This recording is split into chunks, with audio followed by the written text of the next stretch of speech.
I know I'll never send, when all habitual dalliance will finally end. Then crustiness, my friend and foe, to oblivion you will go, belonging to tomorrow, belonging to tomorrow.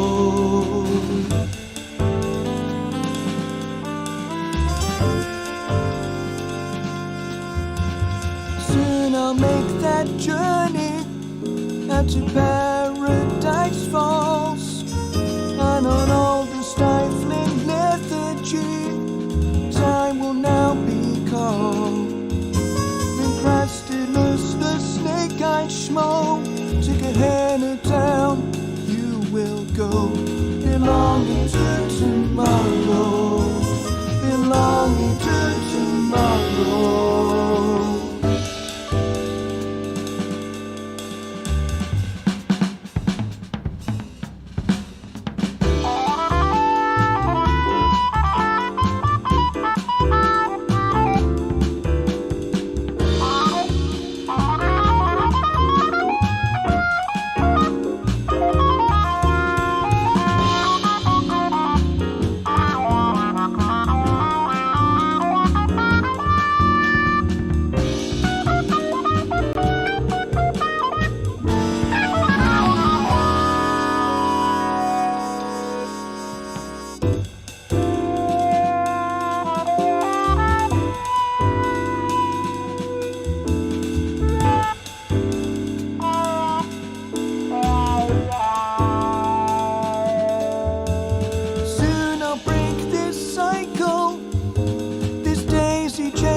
Then Crastinus, bringer of woe, to the darkest darkness you will go, belonging to tomorrow, belonging to tomorrow.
Good evening, everybody. Welcome to another episode of Sunday Night Live with me, Jonny Lipsham, over at jonnylipshamstudios.co.uk here in very, very cold Scotland. Hope everybody is doing well and has had a good week. Hang on, I'm just trying to adjust my levels a little bit. I appear to be a little bit on the quiet side. For my speakers, not for you guys. You can hear me nice and loud and clear. It's just at my end. So, hope everyone's doing well. Let's go see who's here. Billy Morgan's first in the house, followed about half an hour later by Louis over at Alps Media, who is here. Just Bob is here as well. Kyle Jadruziak is here. Secret Squirrel is here. Ken Moss. Just Bob, I think I've already mentioned. James Giannoni is here. Bops is here as well. Awesome. Ironweed Studios as well. Let's see who else is here. I'm just scrolling down the chat to see who is here. Don Oliver's here as well, which is great. Thomas over in the Philippines is here as well. And I think that's pretty much everybody.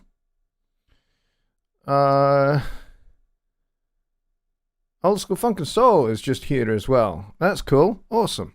So, welcome everybody. It's been a crazy week this week. Paul Morgan has just arrived as well. Fantastic. We're just waiting on Bobby Booth, and then we can actually start the show for proper. Sorry, I've got my door keys jamming into my leg in my pocket. Ow. That's sore. Yeah, it's been a busy week here. I've had lots of things on. Peter Brooks has just joined us as well, which is cool. And Keith Riddle as well. Hello, Keith. Good to see you. Welcome. So, for those of you that have never been to this show before, let me tell you at least a little bit about how it works and kind of what we do.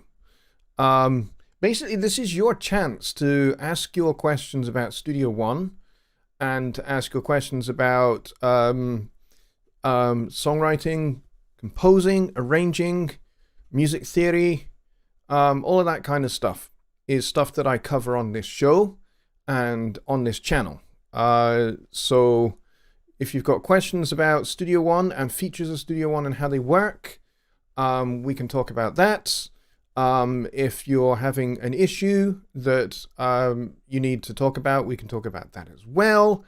Albeit probably not going to be able to solve it in the issue in the context of this show, but might be able to direct you to the right place where you can get some help, like the Presonus Knowledge Base, for example, or we could direct you to making a support ticket if you need to for the particular thing that you're experiencing. But other than that, that is the things that we talk about on this show, and it's pretty much an open-ended thing, is the way it works. My plan is to make it more and more topic focused as we go forward into 2022, so that each show has a focus, and we can, I can show you something in Studio One, or I can show you a particular arranging technique, or something like that, and then we can get into questions as well. But what I need from you guys is I need those subjects, those things that you want to know about, those things that you want to learn about, those things that you haven't tried yet that you would like to find out about and how they work, so that I can demonstrate those things. So if you have those kind of subjects, those kind of topics that you would like me to cover, the thing to do is to head over to the website. The address is down there. www.jonnylipshamstudios.co.uk, and send me an email, which would be johnny@jonnylipshamstudios.co.uk, and if you put in the subject Sunday Night Live, and then tell me your story, tell me what it is you want to learn about, or the thing that you would like me to show you that maybe you're not sure about in Studio One, or if you want me to focus on a particular arranging technique, we can do that too. Or a composing technique, or something like that. Whatever it might be that you are wanting to learn about. That way we can make the shows a little bit more focused. And if I have a nice list, then I can just basically go through them week by week. We'll chalk off a different subject each week. That'd be really cool. So if you guys can do that, that would help me help you. And that's what I want to do in 2022. And all of that rhymed. It's because I'm a songwriter. I have a nasty habit of rhyming even when I don't want to. So, that's basically what I would like to do, and I think we've already got one suggestion already. So let's see. Super Squirrel says, I desperately need some guidance on how to set the score editor to show guitar tablature, so I can print to share a song with a guitarist. Please demonstrate. We can do that. We can do that. Just give me 1 minute to try and straighten my chair up because it's annoying me.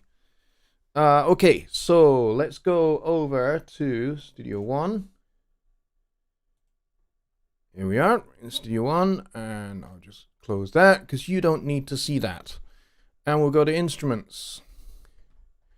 And we'll go and grab a guitar of some kind. We don't need a Presonus Orchestra. Let's see, I don't suppose it needs to be any particular instrument, so we'll grab that, and I'm going to open my macro toolbar, and I'm going to use my add instrument macro, which I created, which is very cool. And we'll plop that in there like that, and we'll create a little bit of tablature. Let's see what we can do here. Give that a little bit of room as well. We'll tap that in there. And I'm just going to use the piano roll just to start with. And we'll just like stick in some random notes.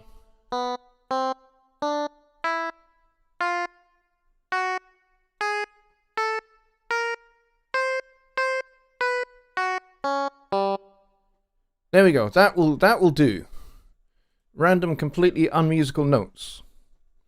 And what we'll do now is, now that we've put those in, we'll go over to the score editor, and we will see that the notation is now in here. But notice that it's just in treble clef, because this is what it defaults to. It just defaults to treble clef until you select this little button here, which says show track settings. So if you hit this, and then underneath that, you've got symbols, you've got track, and you've got layout. All right, so underneath, when you select track, you have this little feature here called Apply Staff Preset. We give that a click here, and then we choose from here electric guitar.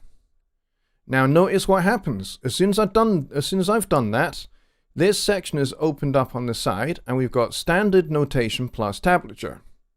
Now you can choose to only have tablature, and it'll give you the rhythmic values of the notation as well as the numbers for the frets. Or you can have guitar and tab. Now, if you're teaching a student, this might be beneficial to you so that you can basically teach both tablature and notation at the same time. I'm not a guitar teacher, but I know plenty of guitar teachers who think that this is the best approach, because that way your students get to learn the best of both worlds. So they get to learn tablature and they get to learn conventional notation as well. So that is how you do it. And then you've got your tab type down here, and you've got some guitar options here. So you've got drop D, you've got open D, and you've got 7-string tuning, and then you've got some bass options: banjo, mandolin, ukulele with low G, baritone ukulele. And these, at the moment, these tunings are fixed here, where it says the tab strings, E, A, D, G, B, E. That's your standard tuning. If I change this to drop D, now we get D, A, D, G, B, E. If I change that to open, we get D, A, D, F sharp, A, and D. As far as I know, this does not do dadgad, but it does do 7-string tuning. So for those of you that are into gent or that kind of thing, where you're using lots of 7-string guitars, then you've got that option there as well. And you've got standard tuning. So those are your staff options. So it has the name of the instrument, e-guitar, but it also has the abbreviations. So if I put this into page view, and if we extend this up a bit, you'll see that the first system here has the full instrument name, and this is a standard thing for notation. Every notation software does this. Finale does it. Sibelius does it. MuseScore does it. Trying to think of the other ones. Well, obviously Notion does this too, but I'm trying to think of other notation softwares that do this, and I think pretty much they all do it because it is a bare bones convention. Everybody does this, and then you have the abbreviated one in subsequent systems. So if you were to have a score that has guitar, bass, drums, then you would add your bass to it. If I just close this for a minute, and let's go grab a bass. Just for fun, we'll choose a contemporary. If we're thinking rock, let's choose a contemporary picked bass. So we'll go for full, And we'll use that add track thing again. And then let's go get some drums as well. So I'm going to use my UJam, this guy here, and we'll add that one in as well. All right, so if I just double tap these, extend those out to the same length, and what we'll see in just a minute is we'll see if I go back to the editor, which is F2, and then if I open this little hamburger here and click on these now all appear. Now at the moment they're called track 2 and track 3 because I've not named them anything. So if I close that for a second, and if I call this bass, and then if I call this drums, and then we go back to the editor again, now you'll see that they have changed. But notice how bass is written in treble clef and drums is also written in treble clef. We don't want to do that.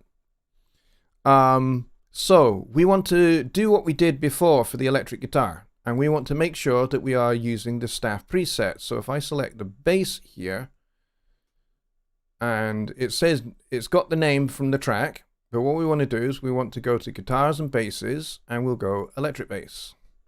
And this also has tab if you want it to have tab. So, you know, let's say you're teaching a bunch of young adults and you're teaching them kind of stuff from rock school, maybe, then this is likely what you'd get. You get these braced systems with notation and tab for both bass and guitar. Now drums never are in treble clef. So we go apply staff preset and we go to drums and cymbals, drum set, and now that is set correctly. So cool thing about this, and I'm kind of going a little bit, maybe a step beyond. If I just, I didn't mean to double click that. If I just delete that event for a moment, if I open my drum set here, and if I choose something from here, and let's maybe try a slightly different drum set. Let's maybe go for this one. So if I click on these dots here, then I can just click and drag that across. Then I can close that. And then I can shorten that so it's the same length as everything else. It's a 2-bar loop. And then I can go back to the editor. And hey presto, look at that. If I now put this back in with the other instruments, I'm going to have to scroll down. Now the cool thing is here, look where the hi-hat is. The hi-hat is on these ledger lines. I don't know any drum set chart that I have ever seen that has the hi-hat up there. Now watch what you can do here. If I click on that, and then I grab this, I can move this down to a much more conventional location. It doesn't change the pitch. It's still the hi-hat. It just puts it in a different place on the staff, and it gives it the correct note head, which is the X symbol. You can also change playing technique, so you can have closed, half open, open, or cymbal choke, whatever you need for that particular note, as it may be. And as you can see, it's now put the whole groove in there. So this is going to sound weird.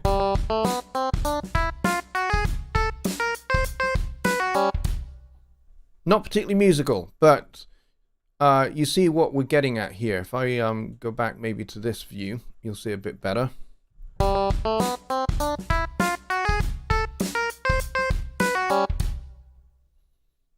Not the most musical thing that I have ever written in the entire world, but you now see how this works.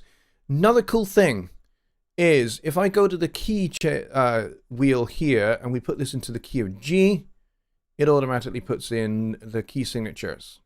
And at any point, if you were to insert a key change, let's say we were to put in a key change here, I go, hang on, I need to close this window for a second. If I go here, and if I open the signature track, and then let's say at this point we want to insert a different key signature. Let's say we want to go to, I don't know, G flat. No, it didn't do it. Why did it not do it? Let me do that again. Ah, that's weird. It did not change the key. Why did it not change the key? Okay, let's try something else. Let's try the key of E. Ah, interesting. Maybe that's broken. Yeah, it's changed it now. Alright, so now if I go back to the score editor, notice that the key for G flat major has now appeared in the score.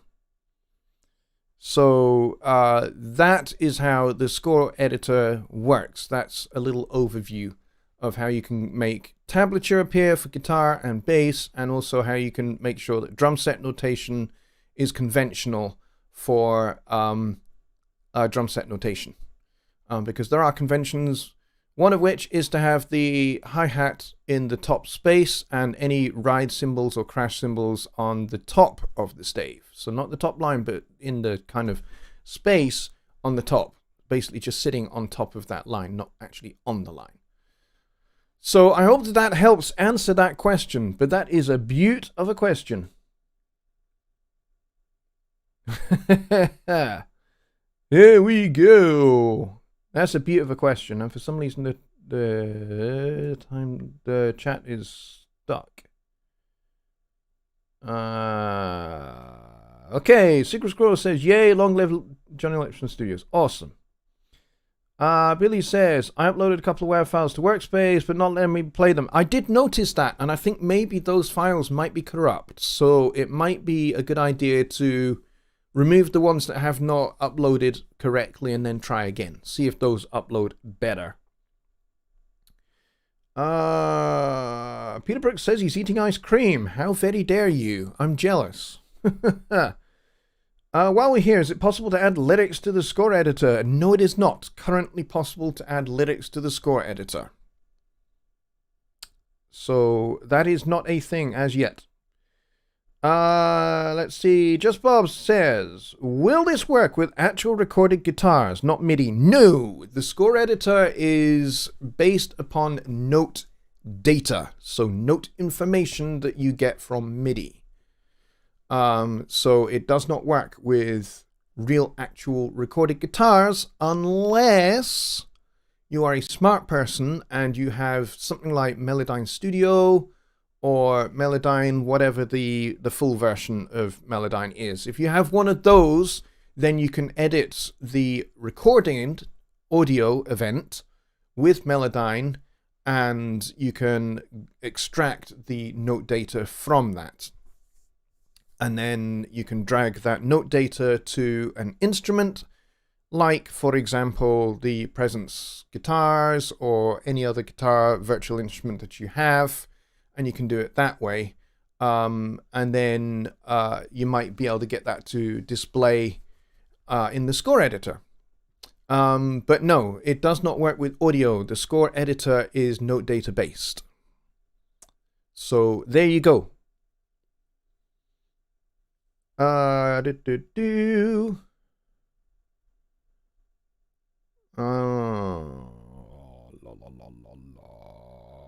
Ken says, who knows what the future will bring, especially since Gibson is involved. Gibson is involved? Not sure what you are referring to there by Gibson being involved. Cal says, you mean Fender? Yes, but I don't think that's going to make that massive amount of a difference, because what you will have noticed if you are a frequent visitor to the Presonus website is you'll notice that it still says Presonus. It doesn't say Fender, or it doesn't actually refer to Fender anywhere on the website. I know that if you are based in the US, you can now, from the Fender website, you can now click through to purchase Presonus products, including Studio One, including membership of Presonus Sphere, which is very, very cool. And I'm sure that that will get gradually populated around the world as well, not just the US servers. But that's kind of where that is at the moment. But it's fairly clear that Fender and Presonus are remaining two separate entities. It's just that Fender owns Presonus. But Presonus is not being eaten up by Fender and becoming, in that sense, a part of Fender and essentially disappearing without trace. I know there are some acquisitions where that does happen, where the parent company basically deprecates the original the acquired company's brand and brand name. There are many instances where that does happen, but there are also many instances where that does not happen. For example, Yamaha's purchase of Steinberg. That has not changed Steinberg's existence one jot. Steinberg still exists, still makes its own products. For example, still makes Cubase, still makes its own interfaces. So, and of course still makes Dorico. Dorico being a direct competitor with Sibelius and also being a bit of a competitor with Notion. So it is pretty hands-off from the Fender perspective with PreSonus. So, and that's actually working out pretty cool. And the other thing to talk about, seeing as we're on this subject, and I know that Jim Boitnott, the CEO of PreSonus, has addressed this in the PreSonus Facebook group, the PreSonus Studio One Facebook group, I should say. He has addressed this, and that's to say that, you know, both Fender and PreSonus have had their most successful years respectively in each of the two companies. So this is not one company acquiring a struggling company because it's, you know, it's otherwise going to go into receivership, or it's going to be acquired by government buybacks or something, or whatever, however that works in different countries in the world. I know different countries in the world, if a company goes out of business, different things happen in different scenarios. So in the UK, businesses that go out of business tend to go into administration, which means administrators are appointed to basically sort out all of the assets of the company and find purchasers for those. So that is not this scenario. This is not a case of Fender has bought PreSonus because PreSonus is on the verge of going bust. No. This is if there is an analogous situation, this is more like a Yamaha purchasing Steinberg situation. Again, it's not going to be the same, just like it's not the same as Gibson buying Sonar. You know, that's totally different. Gibson buying Sonar, completely different to Fender buying PreSonus. They're not the same scenarios, remotely, actually. They're not even remotely the same scenarios. So we can put that one to bed, I think. Excuse me. Let's see. What else do we have? Six Squirrel says, I cannot thank you enough. I now have this video saved, both a YouTube playlist and web browser bookmark. Awesome. Glad to hear it. He also goes on to say, Fender seems very hands-off, allowing PreSonus to do its own thing, as it is recognized as a successful growth investment versus a strip and sell-off. Yes, absolutely. That's absolutely right. Just Bob says, if you download bundle packages like Ghost Hack Audio or Ugritone drum libraries, for example, what folder would you add them to set up in Studio One properly? It depends on what those are, to be honest. If they are sample libraries, then, you know, if they are just libraries of loops and sounds and samples, that kind of thing, then you can treat them as ordinary files, to be honest. And you can, you know, you could let me see, what have I done? Because I purchased Looploft quite a while back. I purchased their Platinum bundle. At the time, it was worth nearly $1,500, and I got it for just under $100, which is obscene. But that's what I did. That's what I got it from. And what I did was when I downloaded it, I downloaded it to my downloads folder, and then I installed all of the sounds and loops and all of those, because they're all pretty much WAV files, to be honest, if they're loops. I just put them on an external hard drive. And then what I did, I pop back over to Studio One, was on that hard drive, I navigated to it from here, from Files. I went Files, and then I went to my C drive. I went to my Passport drive here, my F drive. And then I located the folder on that drive where all of those Loop Loft samples were. And then I right-clicked it and said New Tab, and chose the option New Tab from here. And then that created this tab here. And now I have all of the Loop Loft stuff right here. And I also got the Matt Chamberlain drums, did the same with that. And so there's a whole bunch of things here. And these are all great, by the way. Loads of drums in different genres, different styles, different sounding drum sets. But that's what I did. So if it's kind of those kind of files, you can put them anywhere. If it's sound sets specific to PreSonus, then the best thing to do is download them to your downloads folder, and then open your downloads folder. From here, go to downloads, and then grab whatever it is and drag and drop it to the start page over here. And what will happen is that Studio One will install it to the correct location, and it will map that location so it knows exactly where it is. And then most of them appear. So if you are a PreSonus, if you're a PreSonus Sphere member, then let's say you download the new Drift thing. Can I call it a thing, or do I have to call it a library? I think it's like a library of pads and sounds and stuff. There's actually a description of it down here in the newsfeed. Here, library of tranquil, relaxing, synthesized pad tones and chord progressions that will melt your stresses and gently sweep you away to a deep meditative relaxation. Sounds like a Kenny G record. So if you were to download that, you would download it to your downloads folder. If you're on Windows, even if you're on a Mac, you would do that. And then you would just drag and drop that item to the Studio One start page. And then if I go back to my song over here, what happens with that is I can go back to my files.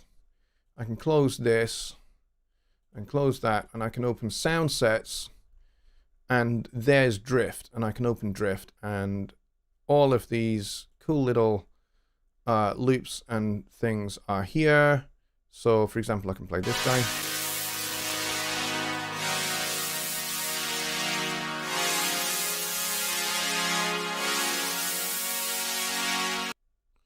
And there's loads at different tempos as well.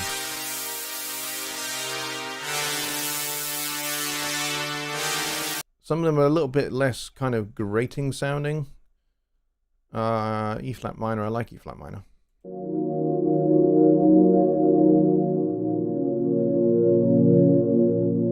Then you can loop them. And you can improvise over them.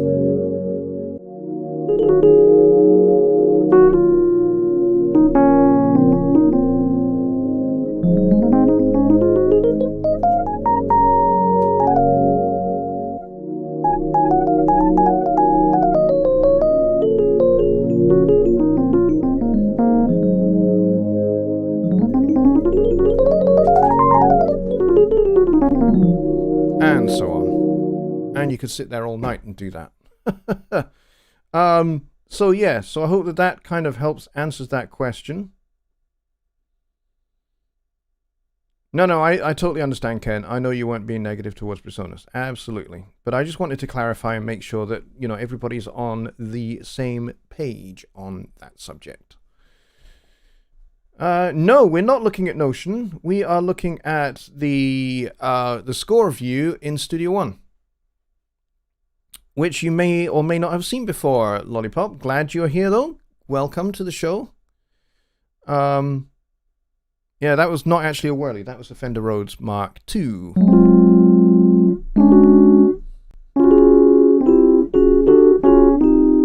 I do have a Wurlitzer on here, if you're interested, which will sound a little bit more like this.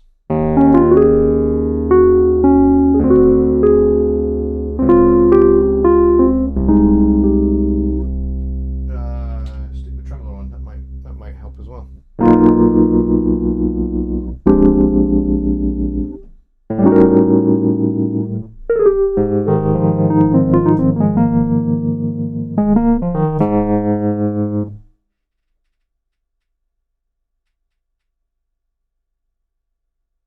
And then you've got the old Steinway concert ground, of course,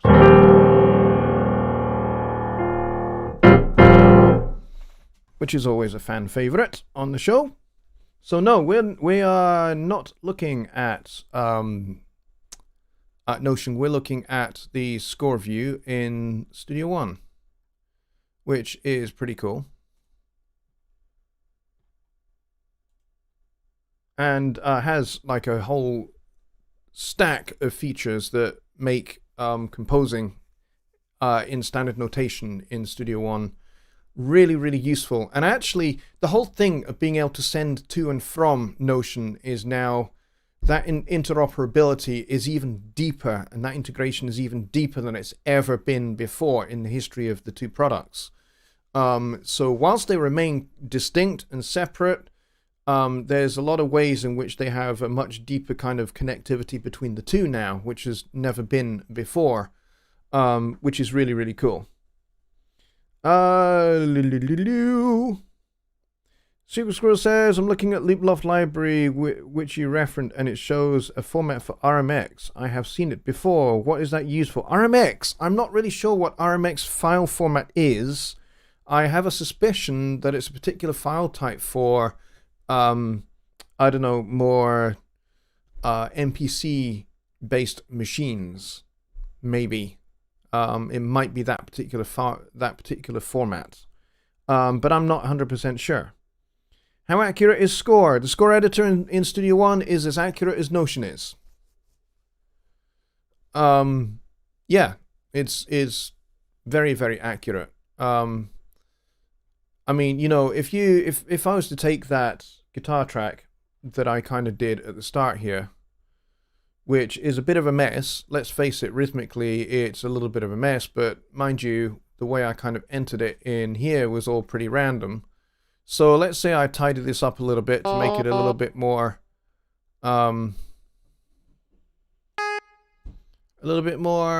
musical, maybe.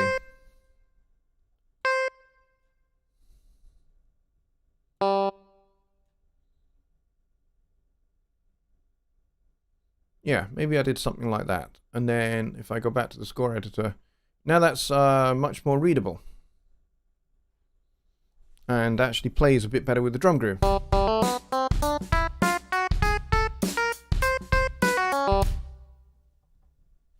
So it plays a bit better with the drum part, and I can show up the drum part as well so you can see the two together.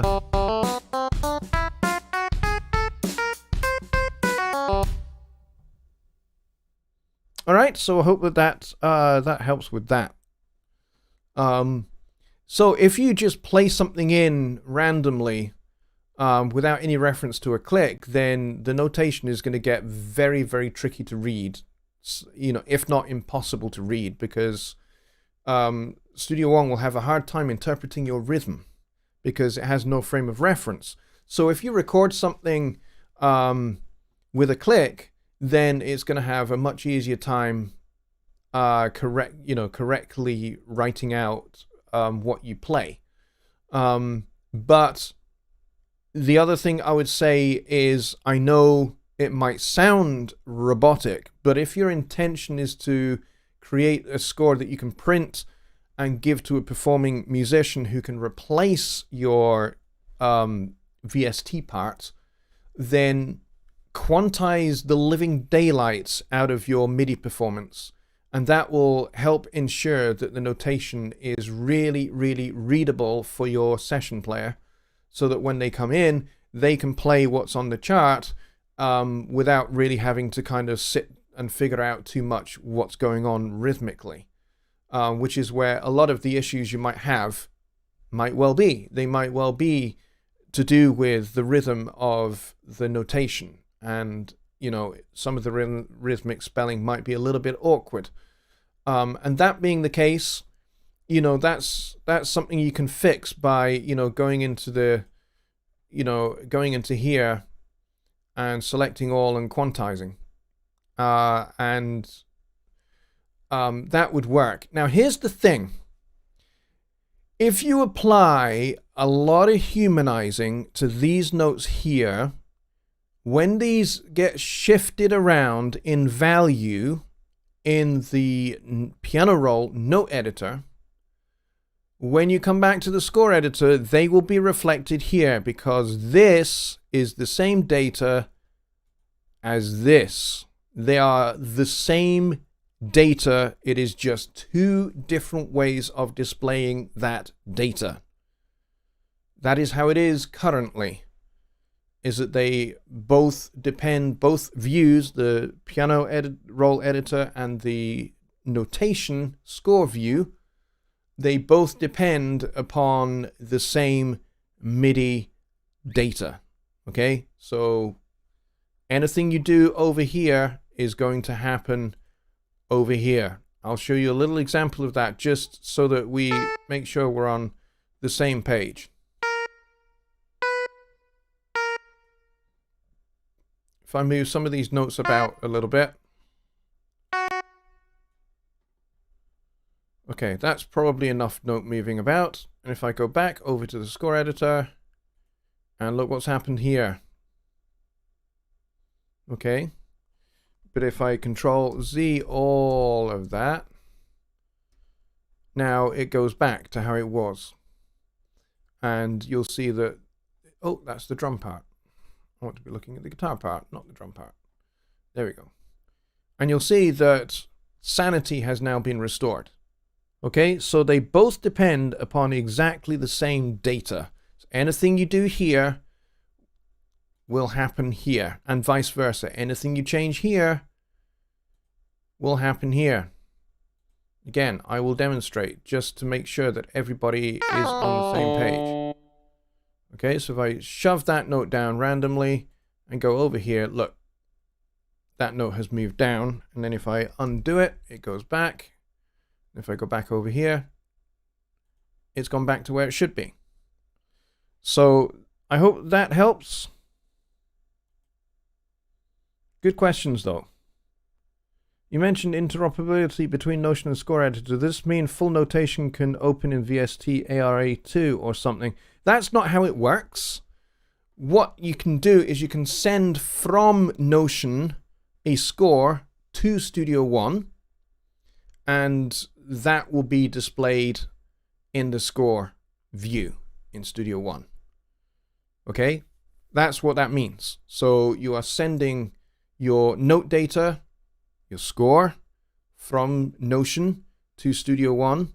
Studio One will interpret that data exactly the same. Now, caveat number one is in some cases you may well have to assign a different set of VSTs in Studio One.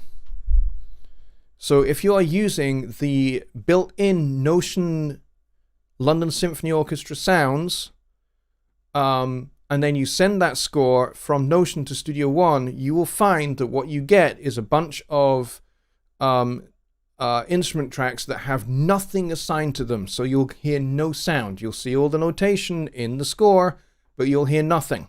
And you'll have to go and assign sounds to those instrument tracks.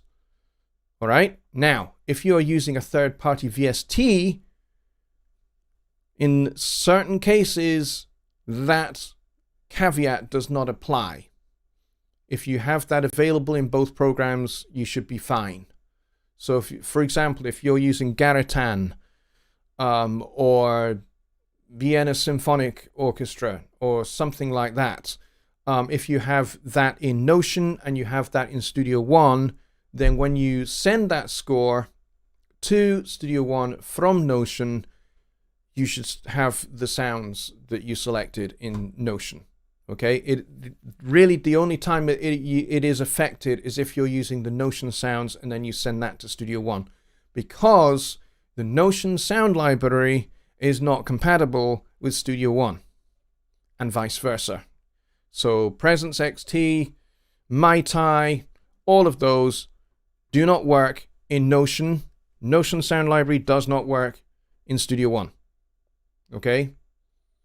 Because they are separate and distinct sound libraries and they have their own formats. The reason for this is because Notion predates Studio One by several years. And also, Notion Music was a company in its own right when Notion was created. Presonus acquired Notion Music in 2013. And that was after the time that those sound libraries had been created by the London Symphony Orchestra at Abbey Road Studios. And then you have, for the bass guitars, you have Victor Wooten doing all the basses, and you have Roy Wooten doing the guitars and the drums. So you have world-class session musicians, as well as the world-famous London Symphony Orchestra doing all the sound library for Notion, all recorded at Abbey Road Studios, and I think they used the Neve console for all of it. I think it was the Neve console. I can check that, but I'm pretty sure it was the Neve. So the two are kind of distinct and separate because one predates the other. So that's an important thing to get across there. Notion can run as standalone. Yes, Notion is a standalone product. It is its own product. So I'm not sure if Notion can implement lyrics. Yes, you can. You can write lyrics in Notion. Absolutely. It's actually pretty straightforward to write lyrics in Notion. I can do a show on that at a later date because it's certainly something that would take up probably quite a lot of time to demonstrate, but it can be done. You just can't do that in Studio One. So there you go. So VST3 sound libraries do work in Notion as well. So things like Garritan, VSL, Vienna Ensemble Pro, they all work in Notion. And they all work in Studio One as well. So I hope that helps. And I think something has got the wrong assignment here. Let me uncheck that. Make sure. No, that's strange. I thought that it was set on something else. Okay, not to worry.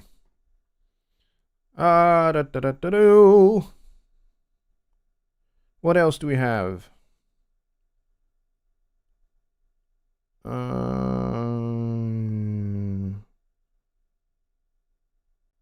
I'm just going back through. Just started a free course that teaches drum notation. Cool. Awesome. Yeah, drum notation is a world of its own. As a professional drummer of some 40 or so years of playing experience, and a good 35 of those playing professionally and doing session recordings and recordings for big bands and recordings for concert orchestras and all of that, and film scores. I'm pretty familiar with drum notation. And yeah, it is pretty much a world of its own in terms of how the notation is written. It's very, very different to any other notation. But once you've learned it, and you'll find that things and patterns and things like that, you'll find that are, they cross-pollinate across different genres, and you'll see them crop up in different places. And from a drummer point of view, that makes sight reading really, really easy, because there's a wide phraseology that most drummers are very familiar with seeing written down in standard drum notation. So, sight reading is a breeze when it comes to playing drums. Not quite so easy on some other instruments, but certainly is for drums. Drum charts I find incredibly easy to read. Even really, really complex big band charts, I find them really, really easy to just sit and play. Because there's just phrases that come up in hundreds and hundreds of different charts. You see the same phrase over and over again. And so it's just, you just like, oh, I know how that one goes. I know how that one goes. I know how that goes. Yeah, it's fine. And then you just like, the conductor counts it off and off you go. And you play the chart. And it's easy. And it's as if you played that song 5,000 times, but you haven't. You're only playing it for the first time. There's a skill to reading drum notation. But that's cool. I'm glad you're learning it. Lollipop Girl says Notion sounds stink. Well, as I've just said, they are samples recorded by the London Symphony Orchestra at Abbey Road Studios. So, world-class musicians in a world-class recording studio, recorded with world-class expensive microphones, going into expensive microphone preamps, going into ludicrously expensive consoles, and being recorded onto tape, and then I think they went into Pro Tools from tape. So tape first, then Pro Tools. So no, they are. Here's the thing with Notion sounds. There are articulations inside of Notion that you need to implement in your score in order to make those sounds come alive. So if you want legato, if you want pizzicato, if you want Bartok pizzicato, if you want the violin player to play with the wood of the bow, there's all of those sounds already built in to Notion. All you have to do is just put the correct marking into the score, and Notion will trigger that particular sound. Put your phrase markings in, put your bowings in. If you put all of those things into your score will come alive, because the Notion audio engine will trigger the correct samples. But if you're just writing just notes, like eighth notes, G major scale, eighth note, A major scale, it's just going to play bog standard, and to you, that's probably going to sound pretty plain, pretty lame, pretty boring. And yeah, it is. Stick some phrase markings over that, put the bowings in, give it some dynamics, and the whole thing will come alive. If you start actually writing in that way, then the whole orchestra will come alive, and it will sound fantastic, because it's a fantastic sound library. People just don't know how to use it properly. That's the thing. MuseScore samples are actually quite good. They purchased their sound library, and I can't remember where they purchased it from. But it is actually an already purchased sound library. Whereas we kind of made our own with world-class musicians. I think they just purchased a sample library and then kind of wrote that into the audio engine for MuseScore. Because, I mean, if MuseScore is open source, they can have a much lower budget to work with. But yeah, MuseScore is all right. There's some confusing UI things in MuseScore, but I have used MuseScore before I started using Notion. I had used Sibelius for writing big band charts, horn section charts, choral works. I'd used Sibelius because Sibelius is the Pro Tools of notation software, or at least has been for many, many years. And but there are some weird, clunky things in the menus. The way they use the ribbon at the top of Sibelius, they have a ribbon, like you have in Microsoft Word, and it's confusing. And there are things that are just not in logical locations in that ribbon. There's an awful lot wrong with Sibelius. Sibelius was great until Avid bought it, because Sibelius was a great little team of about 10 or 12 developers who all knew each other really, really well. They were good friends. They worked well together. They were a great team. They were forward thinking. And then Avid bought the company that was making Sibelius, and pretty much fired the development team for Sibelius. And then sometime later hired them back, but it has never really worked as well since, unfortunately. But that's just my personal view of Sibelius as a former user. And then I kind of started fiddling about with MuseScore and thought, this is alright. It's alright. But that's as far as I went with it. It's kind of like, it didn't like overwhelm me with how great it is. It was just, it's okay. Yeah. and then I switched to Notion not long after let me get the chronology right. I started using Studio One in 2013, and then in 2016, as soon as the interoperability between Notion and Studio One, being able to send to and from the two products, was available in Notion 3, in Studio One 3.3, I think it was. I was just like, great, perfect, notation software that is going to be a good partner for Studio One. So that's what I did. I went to Notion, and I've been using Notion ever since. Notion is great. And now we have the score editor. It's all the better. And the interoperability is just even more ingenious. Probably only going to get better and better and better, to be honest. Anyways, Lollipop Girl says, I was hoping to hear something comparable to the Studio One Orchestra samples. You mean the Presonus Symphony Orchestra? Presonus Symphonic Orchestra. Is that what you're referring to? Because if you are, they're the same thing. They're the same thing. Same orchestra. I mean, then they're not the same thing, as in they're the same sound libraries. They're not, but there are shared common things.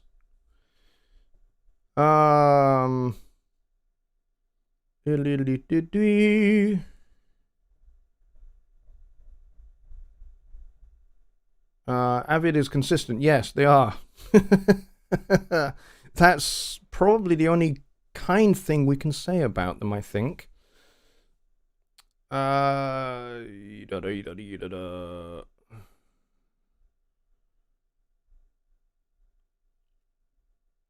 Okay, yeah, chat is getting a little bit out of hand. We need to be kind to each other, please. You folks need to remember that this is my show. And I love having you all in my chat. I really do love having you here. And I do love your comments. I love the way you guys interact with each other. It's fantastic. For the most part, you guys are great. You know each other really well. You talk to each other like you're friends, and there's a nice little community that has grown up and developed here. I would like to keep it that way. Now, I do have a little team of moderators. Why do I have a team of moderators? Pretty simple. Some time back, maybe a couple of years ago,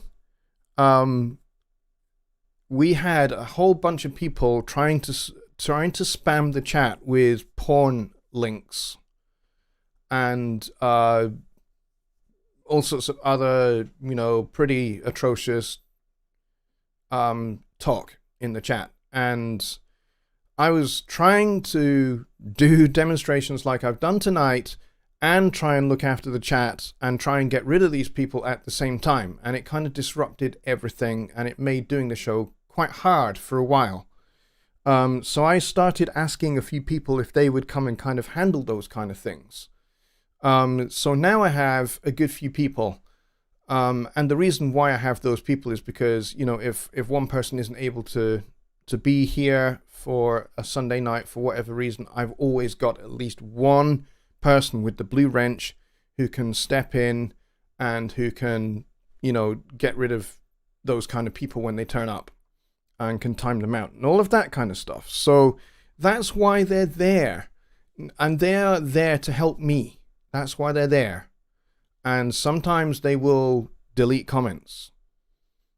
Sometimes they will put somebody on timeout. Sometimes they will boot them all together. I trust them. Now, they're human, just like everybody else. They're going to make mistakes. Sometimes they're going to say the wrong thing and all of that. And we just need to remember, folks, that we are all human. We all misinterpret each other sometimes. We all misunderstand sometimes. We all get the wrong end of the stick sometimes. I do it. We all do it. My moderators do it as well. So let's be kind to each other. Let's be gracious towards each other. And let's be slow to anger and abound in kindness and love toward each other. And quick to forgive. All right? It would mean that this community grows and grows and grows. And it's a great place where we can all learn together. Because you guys teach me as much as I teach you. You know, it's a two-way street. This is not me just, you know, soapboxing for an hour. This is me teaching you what I know, what I have learned over, 40 years or so of being involved in music. And I do this because I can. And I do this because I want to. And I do this because I have something to share. And hopefully you guys can benefit from it.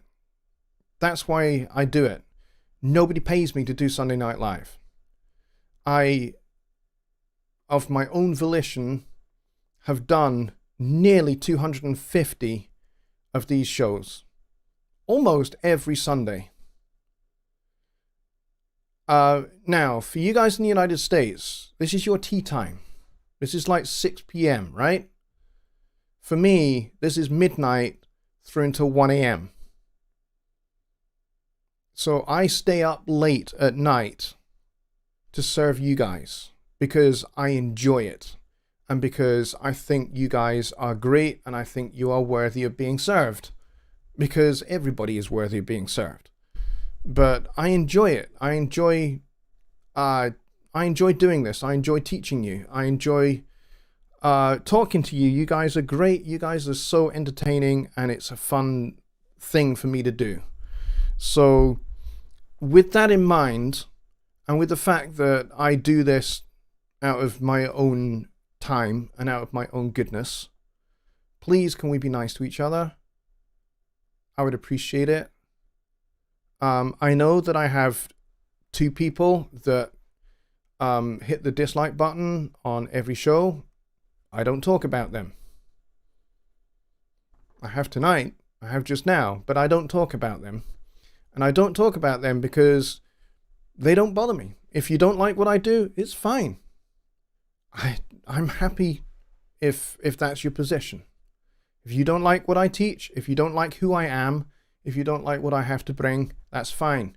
There are plenty of other educators out there. There's David Vignola, there's Jonny Geib, there's Quanta, there's the Studio One expert folks. There's plenty to choose from. There's the Personas YouTube channel, which has got a wealth of videos on a wealth of subjects that I haven't even touched. So if you don't like me and you don't like what I'm doing, there's a whole bunch of other people you can check out. And I would be happy for you to check those people out. So long as you're learning and so long as you're growing in your craft, it's fine. So, my 2 dislikers, I don't know who you are. I don't really want to know who you are. It's fine. If you want to reach out to me and if you want to talk about it, that's fine. Send me an email. I'm happy to talk. But go check out somebody else. If that's how you feel. Same kind of goes for everybody else. But, you guys are great. Don't let's get stressed with each other, please. Okay? All right. We're going to end it there, and I'm a bit disappointed that I'm having to end the show on that note, because this has actually been a really good show. And Secret Squirrel, thank you so much for your questions about the score editor and about Notion and all of that. So, yeah. I really appreciate and value those kind of questions. That was great. And I hope everybody got a lot out of it, because it's really powerful stuff. The score editor is really powerful, and there's loads you can do with it. And the interoperability between Notion and Studio One is so incredible now. It is well worth, if you're not a Personosphere member and you're just a perpetual license kind of person, that's fine. Go and buy Notion. It's, for what it is, it's absurdly cheap. Go buy it and enjoy that interoperability between Studio One 5 and Notion 6. I think you'll love it. All right, so there we go. That is going to be the end of the show. Thanks ever so much, everybody, for coming and for your great questions and for the great comments, actually, on what I was showing as well, because they kind of helped kind of expand on Secret Squirrel's initial question, which is great. So thanks, everybody, for doing that. And have yourselves a great rest of your Sunday evening, or your Sunday afternoon, wherever you are in the world. And I'll see you guys all on Wednesday over on the Home Studio Trainer channel for Songwriting Simplified with Jonny. Hopefully it'll be with Jonny, if Jonny's available. We're trying to get into a place where it's kind of something that always happens now. So, yeah, should be a good show. Looking forward to that. We've got some cool things planned for the next several Wednesday nights for Songwriting Simplified. So get yourselves over there, same time, different place, over on the Home Studio Trainer channel. Should be good. I'll see you there, folks. Good night.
Shimmering, turning darkest night to daylight. The rain-soaked street sparkling, neon lights dance to the burning flights. Those basement joints are bouncing, trading fours right up till sunrise. Rhythm changes and Cherokee, the table candles flicker in your eyes. This is where I long to be. This is what I dream. I'm gonna be just blowing some saxophone, grooving hard in some inlet bar, ain't never thinking of home. Gonna be a jazz star,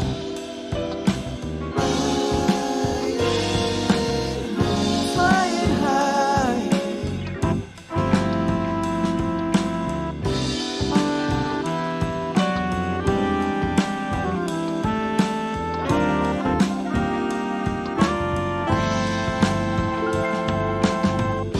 Checking out the redhead, her lush lips smile and pale green eyes.